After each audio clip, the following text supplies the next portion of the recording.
Bonjour à tous, bienvenue sur Échecs et Pédagogie. Salut Laurent. Salut Romu, salut à tous. Alors, rien de tel qu'une petite tactique pour se mettre en forme. Donc, c'est une partie entre Kasparian et Manvélian, jouée à Erevan en 1939. Le trait est au blanc, donc comme d'habitude, on vous invite à mettre sur pause la vidéo et ensuite, Laurent va tout nous expliquer. Ouais, on va essayer de tout expliquer et on va surtout essayer de bien comprendre ce qui se passe dans cette position. Matériellement, les blancs sont pas très bien, on va dire, puisqu'ils ont une qualité et un pion de retard, mais positionnellement, il y a quelques signaux qui nous intéressent. En premier lieu duquel, le fait que notre fou sur G2 ait dans son viseur le roi de l'adversaire. Alors certes, il y a un petit détail au milieu qui s'appelle le fou C6, mais il y a quand même un vis-à-vis intéressant. La dame blanche est dans les parages du roi noir, elle aussi, et elle aussi a quelque chose dans son viseur, c'est le fameux fou C6. Donc on voit déjà que notre fou sur G2 et la dame en C4 convergent pour une attaque directe ou indirecte de ce fou en C6. Notre dernière pièce, c'est le cavalier F3, qui lui a le potentiel de se joindre à l'attaque. On peut penser à la case D4, on peut penser à la case E5. En tout cas, lui aussi pourrait viser le fou sur C6, qui quand même très clairement fait partie des cibles sérieuses que l'on pourrait avoir. Du point de vue des noirs, on a donc ce fou en C6 qui n'est pas très bien défendu, puisqu'il n'est défendu que par le roi, mais c'est finalement la seule pièce qui défend activement justement la position du roi noir, dans la mesure où la dame et la tour sur H8 sont pour l'instant assez spectatrices, et d'ailleurs elles vont le rester jusqu'à la fin de la partie. Donc, si on ne veut pas que notre adversaire prenne des mesures défensives, notamment on pourrait penser au coup de D5 pour accumuler un nouvel élément sur la grande diagonale, ou même encore plus simplement dame D7 pour surprotéger le fou sur C6, on se doit de passer à l'action, et pour ce faire, il n'y a pas 50 000 possibilités, il faut faire échec, et le seul échec qui nous intéresse, ou qui doit nous intéresser en tout cas, c'est le sacrifice de dame, dame prend C6. Oui, donc un coup spectaculaire, comme on en a l'habitude, qui est destiné donc à faire monter le roi noir vers le camp blanc, de façon à ce que les pièces blanches, je vais y arriver, puissent encercler ce roi et essayer de le mater. Donc là, il n'y a pas vraiment d'alternative à la prise. Si roi B8, on voit que la dame en C6 a pris possession de la grande diagonale, et conjugué à l'action du fou G2, on sent que ça va faire très mal. Donc un cavalier D4 a l'air de terminer la partie très vite, puisqu'on menace dame A8 mat. Et on ne voit pas trop comment les noirs vont s'en sortir, parce que le cavalier sur roi A7, il y aurait cavalier B5, je pense. Oui, d'ailleurs, même sur roi A7 tout de suite, on aurait pu le présenter dans l'autre sens. On va pareil. avoir la case B5 pour le cavalier, et la batterie, toujours pareil, qui va permettre de faire mat. Donc clairement, après dame prend C6, il n'y a vraiment pas de choix pour les noirs, il faut accepter cette dame. Et on arrive dans une situation dans laquelle on a le même nombre de pièces, 2 pièces blanches contre 2 pièces noires, on ne va pas compter les rois.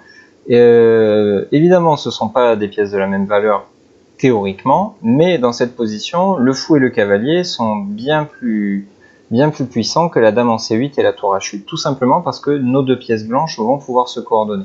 Alors, on se doute qu'on va faire un échec à la découverte, puisque notre batterie est en place, mais il ne faut pas faire n'importe quel échec. Ici, on comprend que notre adversaire a prévu de s'échapper, notamment par la case D7, après quoi il aurait le temps de faire en sorte que la dame et la tour soient supérieures au cavalier et au fou. Donc l'échec que l'on doit sélectionner, c'est le double échec en E5.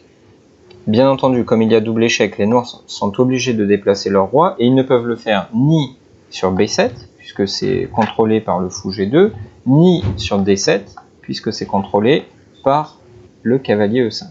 Donc ça force le coup roi C5, et là tu nous parlais d'attirer le roi vers notre camp, on est typiquement dans ce cas de figure, et il faut se montrer précis jusqu'au bout pour réussir à faire mat. Donc on va continuer à faire échec, c'est ça ? Oui, effectivement. Donc là, on voit que les cases blanches en C6 et D5 sont parfaitement contrôlées par le fou G2. Le roi noir, pour l'instant, ne peut aller que sur B4 et D4, puisque la case C4 et la case B5 sont surveillées par les pions A4 et B3. Donc, il s'agit de prendre donc, les cases D4 et B4 sous contrôle. Donc, notre cavalier étant attaqué en E5, on va évidemment l'utiliser, puisque ce sont des cases noires et que pour que l'action du fou et du cavalier soit optimale, il faut se partager les rôles. Donc, le fou s'occupe bien évidemment des cases blanches et le cavalier donc des cases noires. Donc, cavalier D3 et évidemment l'échec qui vient à l'esprit. Ça force la réponse adverse puisque la case B4 est désormais sous contrôle. Et donc après roi D4, on voit que le roi noir menace d'aller soit sur C3, soit sur E3. Et par conséquent, il va falloir contrôler ces cases-là. Et on a besoin de renforts, puisque le cavalier, le fou, bien qu'il soit très efficace, ne peuvent pas faire tout non plus. Et ils ont besoin d'un copain qui vienne à la rescousse. Et ce copain, c'est le roi, qui va se joindre à l'attaque en jouant le coup roi D2. Petit coup tranquille pour fermer finalement le cercueil.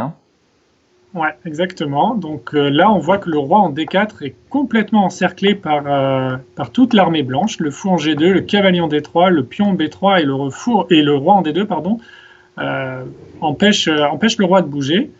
Et la menace est terrible. C'est juste le petit pion en C2 qui va s'avancer en C3 pour faire mat. Et bien que les noirs aient un avantage matériel conséquent, avec une dame et une tour contre un fou et un cavalier, ces pièces lourdes sont complètement impuissantes face à la menace et les noirs ont abandonné. Et mat imparable, exactement. Donc une tactique étonnante puisque un fou et un cavalier dominent une dame et une tour, mais une nouvelle fois on a l'illustration de cette notion très importante qui veut que les pièces doivent collaborer, travailler ensemble, et ce n'est pas la valeur théorique, celle que l'on donne aux pièces au début de la partie qui doit être retenue, mais bien la valeur réelle de chaque pièce au moment de la partie, et donc quelle va être l'influence de telle ou telle pièce sur le jeu. Donc une jolie tactique avec notamment la notion de cette aspiration du roi et du double échec Romu qui est souvent appelé l'arme fatale. Oui, clairement. Pourquoi ? Parce qu'un double échec forcément force le roi à bouger, et donc ça réduit les possibilités défensives et du coup ça facilite le travail de l'attaquant. Merci Laurent en tout cas pour nous avoir présenté ce joli exercice et ce joli tableau de maths final. On espère que cette vidéo vous aura plu. Si c'est le cas, likez-la, n'hésitez pas à nous envoyer vos commentaires et nous faire vos retours sur nos vidéos. Pour nous c'est quelque chose de précieux. Si vous n'êtes pas déjà abonné à la chaîne, réparez vite cette erreur et abonnez-vous. Ça nous fera plaisir de vous voir nous joindre à notre communauté et on vous donne rendez-vous dès demain pour une nouvelle publication. Au revoir. À demain.